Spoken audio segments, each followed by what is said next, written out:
ఉన్న బంగారాన్ని విడిపించి ఆ రోజు ఆన్లైన్ రేటుకే మేము కొంటాం. Sharma gold company. నమస్తే రమ్మగారు. నమస్తే జయ. సో ఈ అమావాస్యకు సంబంధించి అసలు ఎలాంటి విధి విధానాలు ఉన్నాయి? పూర్వకాలం అసలు ఏ విధంగా ఉండేవి ఇంతకు ముందు, అంటే మీకు తెలిసినంత వరకు?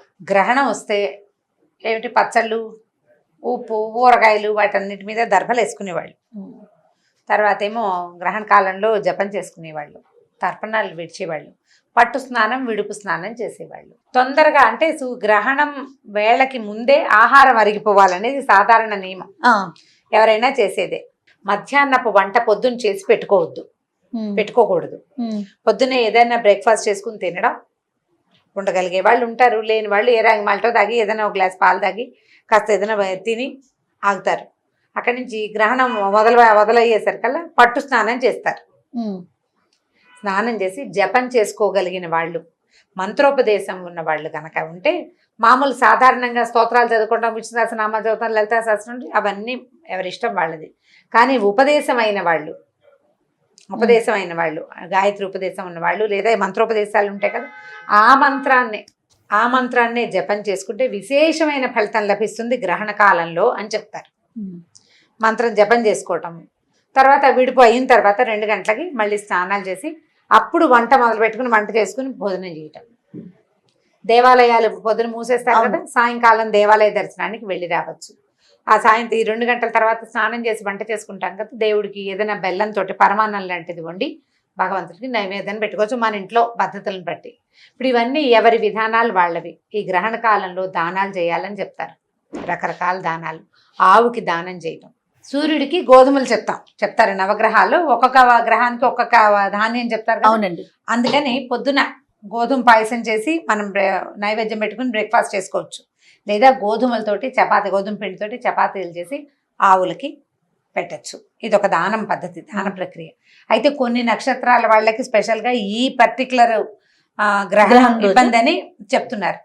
ఎవరికి ఇబ్బంది అని వింటున్నామో అంటే మృగశిర, ఆర్ద్ర, పునర్వసు నక్షత్రాల వాళ్ళకి ఆ నక్షత్రాల కాలంలోనే ఇది అవుతోంది కాబట్టి మిథున రాశి వాళ్ళకి పనికిరాదంటున్నారు.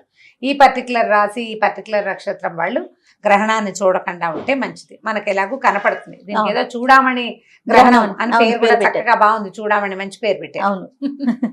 అది అలా కనపడుతుంది కాబట్టి చూడామణిలే కనపడతాడేమో సూర్యుడు, అందుకని అది పెట్టుంటారు.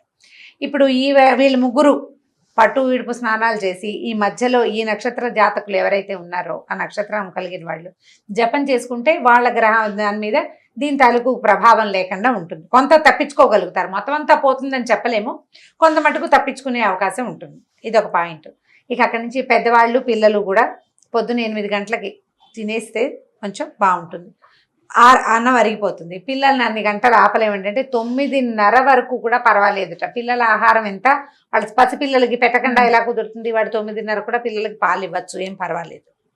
పిల్లడికి పాలు ఇవ్వాల్సి వచ్చి మరీ పసిబిడ్డలకి అంత నియమం లేదు. వృద్ధులకి, తర్వాత షుగర్ టాబ్లెట్లో వేసుకునే వాళ్ళకి అంత నియమం లేదు. కానీ మరి తప్పదు కదా వాళ్ళ ఆరోగ్యాల దృష్ట్యా. వీళ్ళని ఎండకి, వాకిలికి ఎక్స్పోజ్ కానివ్వకుండా చల్లగా చీకటిగా ఉండే వాతావరణంలో ఉంచుకోవాలి. సూర్యుడి తాలూకు ఏ పొడ సోకకుండా ఉంచుకుంటే వీళ్ళు ఏదైనా తీసుకున్నా పర్వాలేదు. ఊరగాయలు, ఉప్పు, పసుపు, తర్వాత కారము, చింతపండు, తర్వాత పాలు, పెరుగు, వాటన్నిటికీ దర్భలు తలా ఒక ముక్క వేసుకోవటం. మా వాళ్ళు అయితే ఒకళ్ళు చెప్తారు, మేడ మీద దర్భలు వేసేస్తే దాని ఎఫెక్ట్ మనకి రాదని. దర్భగడ్డి రివర్స్ చేస్తుందట అతి నీలలోహిత కిరణాలని, రివర్స్ చేస్తుందని నమ్మకం. ఓకే, అదొక పంద. తర్వాత ఏం చేయాలి, ఇది విడిచిన తర్వాత కొద్దిగా పసుపు నీళ్ళు చల్లుకుని ఇల్లంతా తుడుచుకోవటం, వాకిలి కడుక్కోవటం, అది చేయాలి. కాస్త పేడకళ్ళాపు చల్లటాలు, ఊళ్ళలో అయితే పేడకళ్ళాపులు అవి చల్లుకుంటారు. మిట్ట మధ్యాహ్నం కదా అని అనుమానం పడక్కర్లేదు. గ్రహణం విడిచిన తర్వాత ఇల్లు శుభ్రం చేసుకుని విడుపు స్నానం చేసి ఆ వంట చేసుకోవటం. ఈ 2 స్నానాలు చేయలేమండి, మా వల్ల కాదు, మాకు ఓపిక లేదు పెద్దవాళ్ళు అంటే విడుపు స్నానమే చేయండి. దాని ఎఫెక్ట్ మన మీద లేకుండా పోతుంది. తలారా స్నానం చేయటం అంతే. కుదిరినంత దానం చేసుకోవటం. ఏవైనా దానాలు అంటే కూరగాయలు దానం చేయొచ్చు, ధాన్యాలు దానం చేయొచ్చు, అన్నదానం చేసుకోవచ్చు. ఏ దానం చేసినా గ్రహణం రోజున మంచి విశేషమైన ఫలితమే వస్తుంది. ఆరోగ్యం మీద కొంత దెబ్బతీసే అవకాశం ఉందని చెప్తున్నారు. మనకు ఎలాగో ఆరోగ్య దృష్ట్యా ఇప్పుడున్న పరిస్థితి అది. ఇంతకు ముందు వచ్చిన అంటే ఈ సంవత్సరంలో 2020లో మొదట్లో వచ్చిన గ్రహణం నుంచి ఈ గ్రహణం లోపలే ఈ కరోనా తాలూకు ఎఫెక్ట్ విపరీతంగా వచ్చిందని దానివల్లే ప్రపంచం ఇట్లా లాక్డౌన్లోకి వెళ్ళిందని కూడా కొంతమంది చెప్తున్నారు పెద్దవాళ్ళు.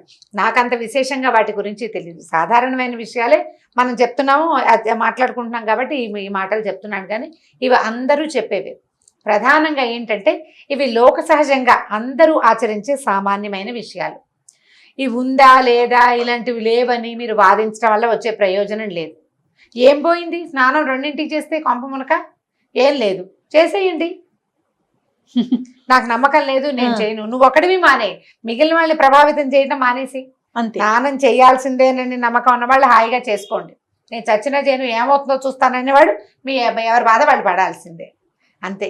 ఇప్పుడు వీళ్ళు తమ నమ్మకాన్ని స్ప్రెడ్ చేయడానికి బలంగా ప్రయత్నం చేసి పక్క వాళ్ళ మీద తమదైన ముద్ర వేయాలని ప్రయత్నం చేయొద్దు. వాళ్ళు కూడా చేయకుండా ఉంటే సరిపోతుంది. ఎవరి నమ్మకం వాళ్ళది, అది ఎవరి నమ్మకాల ప్రకారం వాళ్ళని వెళ్తే ఇలాంటి విషయాలు ఇప్పుడు ఏమవుతుందంటే ఏ చిన్నది వచ్చినా నేను అది చేయలేదు కాబట్టి ఇవాళ ఇది వచ్చిందని మనకు అనిపిస్తూ ఉంటుంది. అది చేసినా చెయ్యకపోయినాను. అందుచేత ఎవరి నమ్మకాల ప్రకారం వాళ్ళు, ఎవరి పద్ధతుల ప్రకారం ఇంట్లో పెద్దవాళ్ళని ఫాలో అవ్వండి. మీకు ఎవరైనా ఆధ్యాత్మిక గురువులు ఉంటే వాళ్ళని ఫాలో అవ్వండి.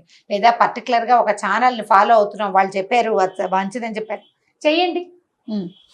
దీనివల్ల చెడిపోయేది ఏం లేదు. అవును, ఏదైనా ప్రయోజనం ఉంటే అది తీసుకుందాం మనం హాయిగా, అది తీసుకోవచ్చు కదా. అంతకంటే ఏమైపోతుంది? అంతకంటే పోయేది ఏమీ లేదు.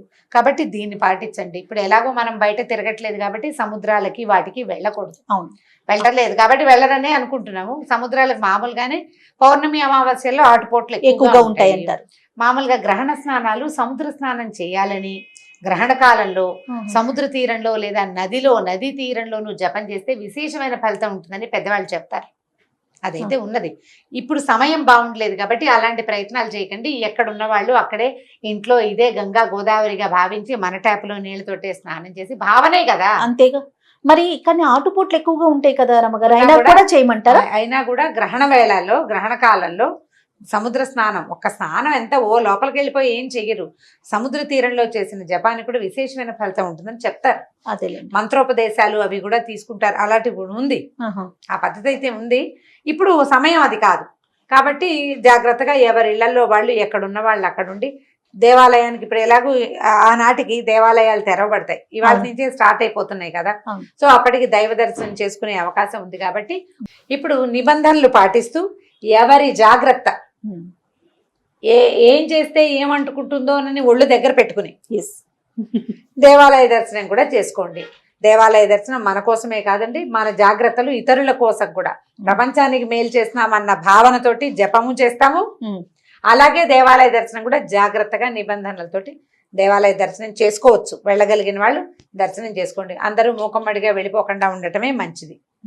మన ఇంట్లో ఒక్కళ్ళు దర్శనం చేసుకొచ్చి మిగిలిన వాళ్ళందరికీ ఆ ఫలితం కావాలని దేవుడికి దండం పెట్టుకుంటే సరిపోతుంది. ఇంటిల్లి పాది వెళ్ళిపోకుండా, పిల్లల్ని పెద్దవాళ్ళని దేవాలయాలకి తీసుకెళ్ళబోకండి. ఇంట్లోనే మనకు దేవాలయం, వెంకటేశ్వర స్వామి మనం ఎక్కడుంటే అక్కడే మనకు పలుకుతాడు. ఓకే, అలానే గర్భిణీ స్త్రీలు కూడా జాగ్రత్తగా ఉండాలి, జాగ్రత్తగా ఉండాలి. మామూలుగా ఏ గ్రహణం అయినా కూడా జాగ్రత్తగా ఉండాల్సిందే.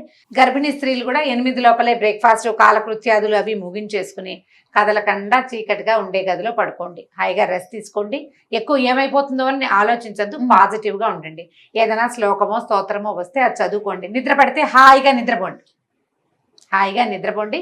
ఆరోగ్యంగా ధైర్యంగా ఉందామన్న భావనతోటి ఉండండి, ఏం పర్వాలేదు. ఎవరైనా పెద్దవాళ్ళు వాళ్ళు కొంచెం ఎస్కార్ట్ చేస్తే ఏదైనా మంచినీళ్ళు కావాలి, ఏదైనా కావాలి అంటే కాస్త కాలు నొప్పి, వేలు నొప్పి, అప్పుడు అది లేచి అటు ఇటు తిరగకుండా పెద్దవాళ్ళ సహాయంతో మీ పనులు ముగించుకోండి. ధైర్యంగా ఉండండి, ఏం పర్వాలేదు. మన మనసులోనే ఉంది అంతా. కాబట్టి గ్రహణాన్ని దీనివల్ల అదేదో కప్పు మునిగిపోతుందని అనుకోవద్దు. అన్ని గ్రహణాల్లాగానే ఇది కూడా పాటించవలసిన రెగ్యులర్ విధి విధానాలతో చక్కగా గ్రహణాన్ని పంపించేసేద్దాం మన జీవితాల్లో. మళ్ళీ వచ్చే గ్రహణానికి మళ్ళీ తయారవుదాం. అయితే థ్యాంక్ యూ రమ్మగారు. నమస్తే. నమస్తే జయ.